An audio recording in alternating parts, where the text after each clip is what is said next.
How's everyone doing? This is Eric from CAD Design Solutions going over a video on how to install the AR wall mount that holds 6 magazines. And these are all the tools that you're going to need in order to install this. First thing, I wanted to go over the screws that I have here. These are 12 by 2, as you can see there. I bought this at True Value. They're 95 cents each for these screws, as you can see here. All right, the other thing you're going to need is a stud finder and a leveler in order to make sure this wall mount, when you install it, is nice and level. And of course, I have a DeWalt screw or a brushless tool as a screwdriver to make sure these bolts go in nice and tight. Of course, you can use a screwdriver or whatever tool you may have at home to install something like this. So on the first thing we're going to do here is we're going to grab the stud finder, make sure this thing operates, and we're going to go on the wall. So before I got on this video here, I did already mark on here 3 points. As you can't see it that well, but just to show you how this thing works. So I'm going to turn this on. All right, we're going to go across.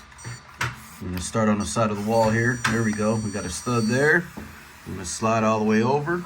And as we come up on these 3 right here, you can see we got the stud there all the way through, and then it should drop off. All right, so since I already have it marked on here where the studs are, where the stud is right here, let me show you. I got them marked on there. So that's where we're going to begin this portion. Next thing we're going to do is grab a marker or a pen, and you're going to stick it all the way through to make sure after you screw in this first top one here that you find the perfect holes or the perfect points to drill in the bottom 2 screws. So let me go ahead and get started with this. And of course, at the end of this video, I'll have the link in the description, and any questions, concerns you guys may have over this build here or this little how-to, go ahead and put it in the comments or shoot me an email regarding it.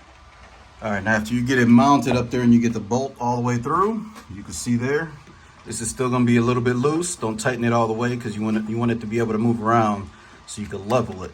So then next thing we have is the leveler here. I'm going to set this leveler and we're going to move it till it's right center.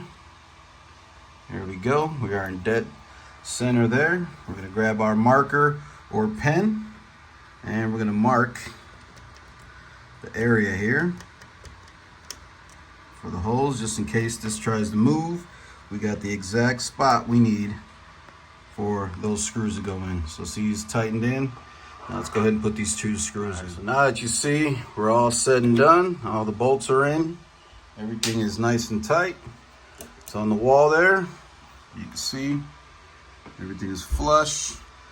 The screws land right in the hole there, nice and snug.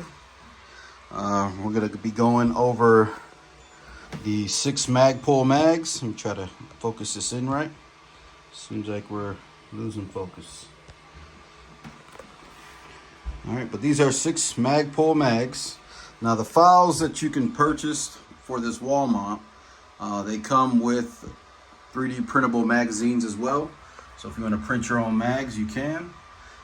Seem to be losing focus here. Let's fix that there. All right, well, let's get back to the P mags. So we're going to pop them one by one. Now some of these are loaded, some of them are not.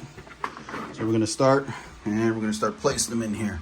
So as you can see, there's different ways of placing them, but for the center ones, you're going to actually have to push in to get them in so that they're nice and snug in here. See, they sit nice and snug, not slug. All right, next one here. Pop another mag in. You can see, sit right in place. All right, another way of putting them in, you could do from the top, set them in. Here we go with 3. Let's put another one in here. Puts us at 4. Another mag, puts us at 5. Last but not least, 6 magazine. You can see it'll hold 6 P mags, or if you have hex mags, it'll hold 6 hex mags. You can see on there. All right, now as far as your AR, I'm just going to be posting this one with just a receiver. As you can see, the grooves that are on there, you can put it on either side. It'll sit nice and snug on there. You have a little gap on this side, so your grip won't be actually causing any issue as far as putting this magazine in. And we could turn this the other way. So as you can see, it'll fit the other way as well. And on this side, it won't be protruding or causing any issue as far as putting magazines in. But as you can see, the wall mounts up. These files are available. The link will be in the description. And like I said, with these actual 3D printable files, you'll also get the files to 3D print your own magazine if you choose to want to print your own magazine. You can also purchase this printed. And with the holiday season, last day I'm taking any type of orders for prints to be for them to arrive on Christmas Day. It's going to be the 15th of December, which today is the 10th. So in about 5 more days will be the last time I take an order to get them to Christmas on time. If you don't care about them arriving on Christmas, you can order at any time. Same thing with ammo boxes. So we're going over ammo boxes. This one's currently printing right here, and this will be completed here today and off to someone that's giving this as a gift for Christmas. So again, link will be in the description. Any questions, please put them in the comments below, or you can shoot me an email, and the email's in the bio as well. Thank you for watching. Stay tuned to the next video.